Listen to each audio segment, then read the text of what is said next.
इस बात पर मैनेजर की आंखों में भूखी भेड़िए सी चमक आ गई। वो मेरे चेहरे पर देखते हुए बोले, क्या क्या कर सकती हो? मैंने भी अपनी हाथ सीधा उठाते हुए कहा, जो आप बोलोगे सब कुछ कर दूंगी। हेलो दोस्तों, मेरा नाम मीरा है। मैं पानीपत की रहने वाली हूँ। मैं दिखने में बहुत ही सुंदर हूँ और मेरा वो भी गदराया हुआ है। ये बात तब की है जब मैं 21 साल की थी और मैंने बीए सेकेंड ईयर में एडमिशन लिया था। मेरा घर गांव में है, इसलिए मुझे सिटी में रूम किराए पर लेकर रहना पड़ता था।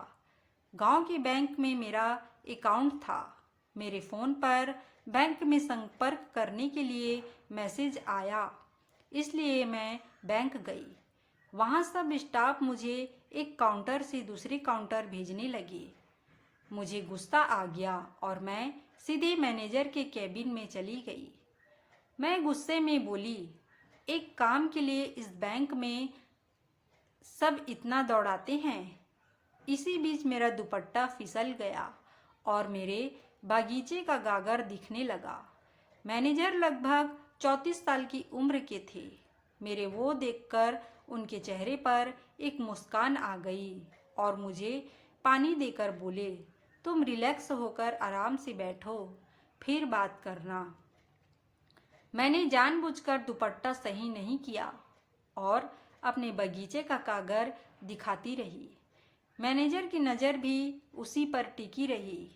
वो बोले, अच्छा बताओ, क्या नाम है तुम्हारा? मैंने कहा, मीरा। वो बोले, क्या करती हो? मैंने कहा, मैं अभी बीए कर रही हूँ।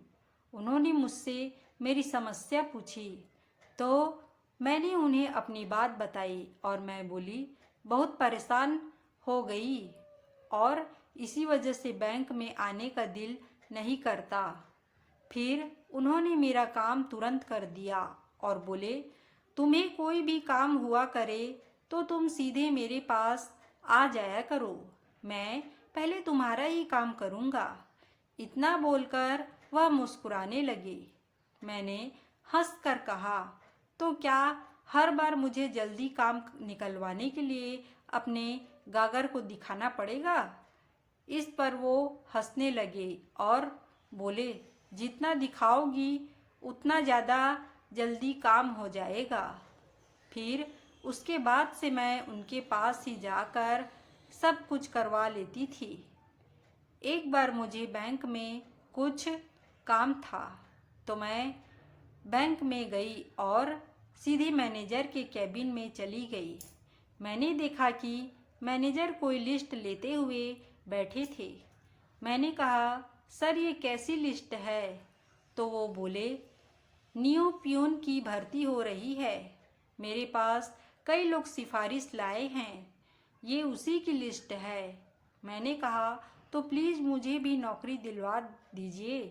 इस पर मैनेजर हंस के बोले, अरे ये इतना आसान नहीं है, इसके लिए सबसे 3 लाख रुपए लगेंगे। जो देगा उसकी नौकरी पक्की। पैसे की बात सुनकर मैं मायूस हो गई। तो मैनेजर बोले, तुम भी 2 लाख ला कर दे दो, जो तुमको नौकरी मिल जाएगी। मैंने कहा, मेरे पास 2 लाख होते तो आपको आज ही दे देती। मैनेजर बोले, फिर नहीं मिलेगी नौकरी। मैंने कहा, कोई तरीका नहीं है क्या? वो बोले, नहीं, कम से कम 2 लाख रुपए लगेंगे ही। मैंने कहा, मैं रुपये नहीं दूंगा, नहीं दे पाऊंगी, पर बहुत कुछ कर सकती हूँ। नज़ारा तो आप देख ही चुके हैं। इस बात पर मैनेजर की आंखों में भूखे भेड़िए सी चमक आ गई। वो मेरे चेहरे पर देखते हुए बोले, क्या क्या कर सकती हो? मैंने भी अपनी हाथ सीधा उठाते हुए कहा, जो आप बोलोगे सब कुछ कर दूंगी।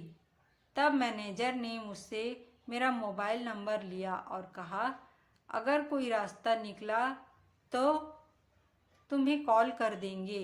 अब मैं खुश हो गई और मैंने कहा, सर आप चाहे तो टोकन के लिए अभी कुछ कर सकते हैं।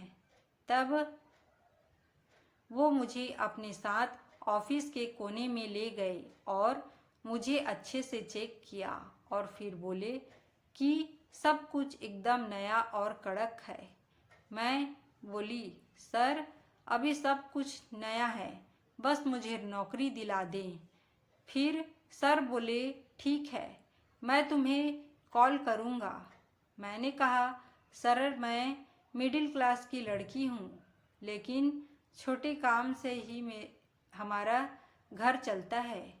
मैनेजर बोले, अभी तुम्हारा अच्छा टाइम नहीं है, लेकिन तुम जल्दी से बड़ा आदमी बन जाओगी, चिंता मत करो।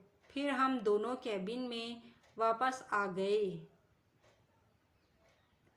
4 दिन बाद मैं वापस कॉलेज के लिए सिटी चली गई। मैंने सोचा कि शायद कोई कॉल नहीं आएगा, लेकिन 8 दिन बाद एक नंबर से कॉल आया। मैंने फ़ोन उठाया और पूछा कि कौन? तो उधर से आवाज़ आई, नौकरी चाहिए तो कल साफ मैसेज दिए पते पर आ जाना। मैं समझ गई कि बैंक मैनेजर बोल रहा है। मैं बोली, ठीक है। फिर मेरे पास एड्रेस का मैसेज आ गया। वो एड्रेस लुधियाना का था। मैंने रात को ही अपने पूरे डॉक्यूमेंट को रेडी करके रखा था और अगले दिन लुधियाना के लिए चल गई। शाम तक मैं बताई हुई जगह पर पहुंच गई। वो एकदम सुनसान घर था। मैंने गेट की घंटी बजाई तो उसी मैनेजर ने गेट खोला। अब मैं उन्हें देखकर खुश हो गई। मैं ब्लैक साड़ी पहनकर गई थी। सर मुझसे बोले, बहुत अच्छी लग रही हो। वो मुझे हाथ पकड़कर अंदर ले गए और ले जाकर हॉल में बैठा दिए। जहाँ जाकर मैं चौंक गई, क्योंकि वहाँ 4 लोग और बैठे थे। इतने लोगों को देखकर मैं डर गई। मैनेजर से बोली, सर इतने लोग, मैं वापस जा रही हूँ। मैनेजर बोले, देखो तुम चाहो तो जा सकती हो, लेकिन आज अगर सबके साथ कुछ इम्पोर्टेंट बात कर लो तो नौकरी मिल जाएगी। मैं सोचकर मैं पड़ गई कि ये सब क्या है। फिर मैनेजर बोले, तुमने ही तो कही थी कि तुम सब कुछ कर सकती हो। मैंने कहा, लेकिन 5 लोगों के साथ मैं क्या और कैसे कर पाऊंगी। सर बोले, परेशान मत हो, तुम्हें भी मज़ा इनसे बात करके आएगा।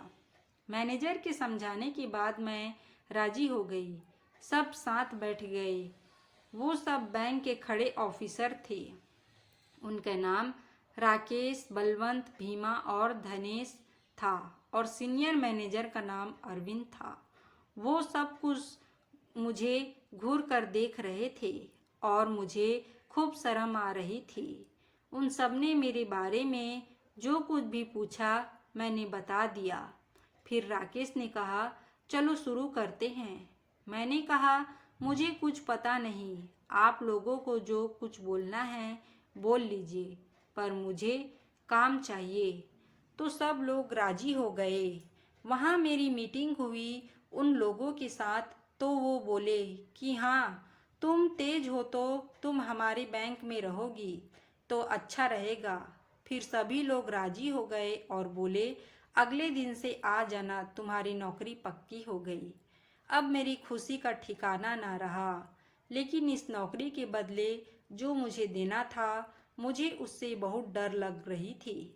फिर सबसे पहले बैंक मैनेजर ने मुझे समझाया कि देखो, एक बार की बात है, फिर तुम्हारे पास तो नौकरी हो जाएगी।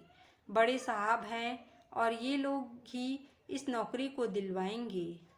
मैंने भी सब्र किया कि एक नौकरी के लिए अब ये सब करना ही पड़ेगा। दोस्तों, मैनेजर को लेकर कुल 6 लोग थे। वो रात मेरे लिए किसी जहन्नम से कम नहीं थी। मेरी हाल खराब हो गई थी। सुबह होने पर मैं ठीक से चल तक नहीं पा रही थी, लेकिन अगले दिन जब मुझे नौकरी मिली तो मैं वो सारा दुख भूल गई। लेकिन मैनेजर आज भी मेरा वो लेता रहता है और अब तो मुझे भी मैनेजर अच्छा लगता है।